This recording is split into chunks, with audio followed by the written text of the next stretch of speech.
The observation deck of the Meridian hummed with the quiet desperation of a dying ship. Anna stood before the fractured viewport, her reflection ghostly against the backdrop of a collapsing star. Her bioluminescent wings, genetic modifications that marked her as one of the Ascended, flickered weakly, their light stuttering like a failing heartbeat. "The core's destabilizing," Bassett's voice cut through the silence.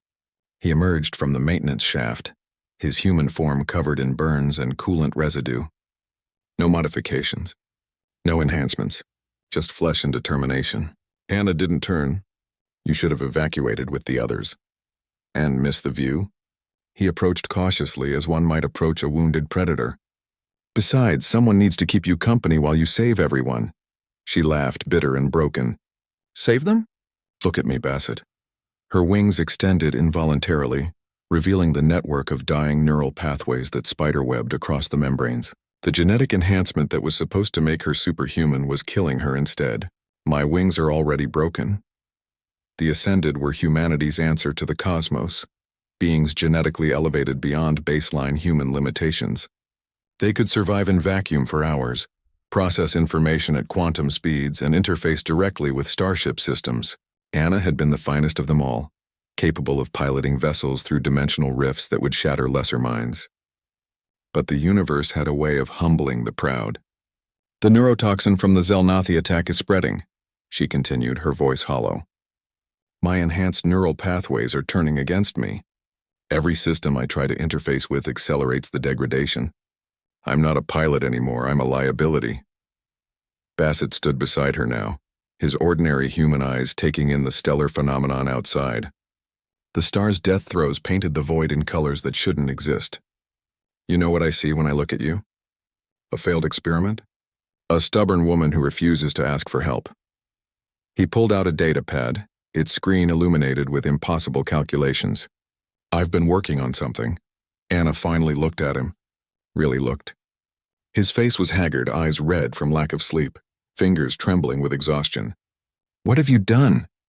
"The Ascension protocols modified your neurology to interface with ship systems," Bassett explained, his words tumbling out in a rush. "But that's a one-way connection. The ship talks to you. You can't talk back without your enhanced pathways. That's why the toxin is winning. It's attacking the very thing that makes you Ascended. I know the theory, Bassett. I lived it. But what if we reversed it?" His eyes blazed with the kind of mad hope that only baseline humans seemed capable of. "What if instead of you interfacing with the ship alone, we create a dual pilot system? Your damaged pathways handle data reception, while my unmodified brain handles transmission. Together, we bypass the toxin's effects." Anna's scientific training immediately identified a dozen reasons why it wouldn't work. The neural load would kill him. The synchronization requirements were beyond current technology. The risk of permanent brain damage was nearly absolute. "It'll kill you," she said flatly. "Maybe."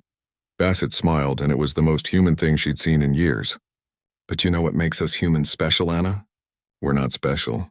We're not enhanced or ascended or elevated. We're just really, really good at refusing to give up on people we care about." The ship shuddered. Warning klaxons blared as the containment fields began their final failure sequence. 15 minutes until the core breached. 15 minutes until 3,000 souls aboard the evacuation pods, still within the blast radius, were vaporized.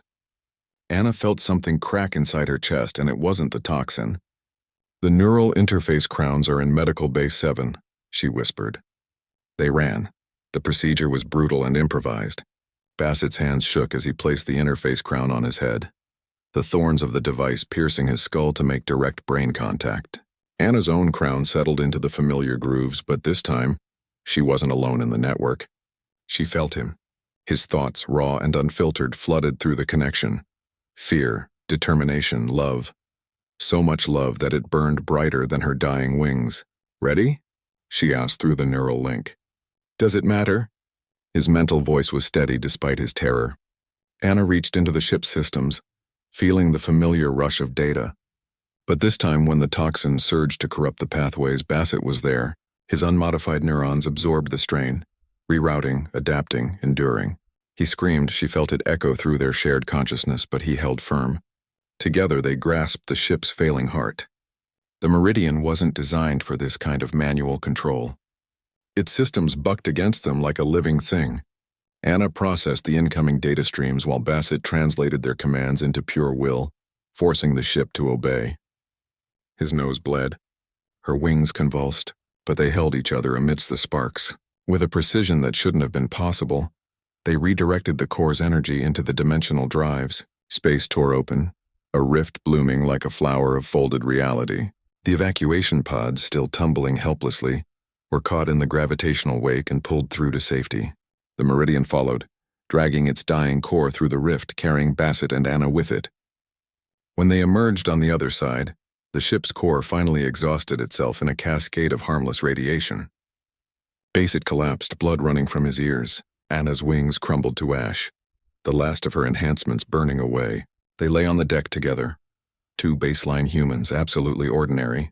"We did it," Bassett whispered.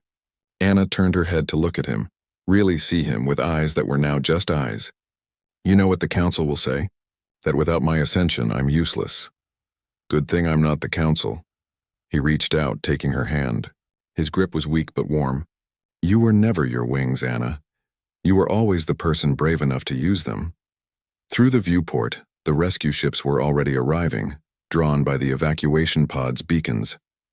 3,000 lives, saved not by superhuman enhancement or genetic superiority, but by two people who refused to let go. Anna squeezed his hand back and smiled. Her wings were broken, yes, but perhaps some things were worth more than flight. Perhaps some things were worth being human for.